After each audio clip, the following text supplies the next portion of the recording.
Birinchi biznesimni juda qiyinchilik bilan boshlaganman. Esimda bor. Adam oldiga keldim. Ada zavod ochmoqchiman dedi. Adam aytdilarki, o'zingga ishonsang bo'ldi, bolam deb $450,000 berdilar. Joy topdim.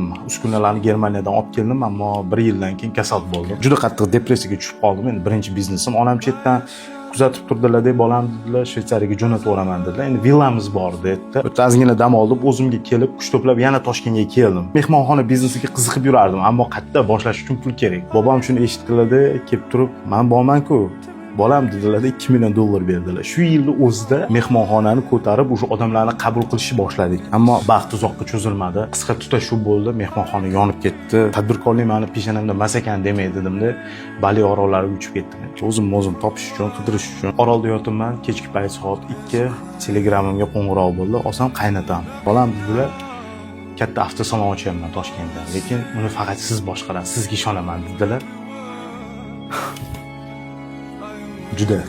Juda g'alati bo'lib ketdim. To'g'risi, bu voqeani nimaga aytayapman?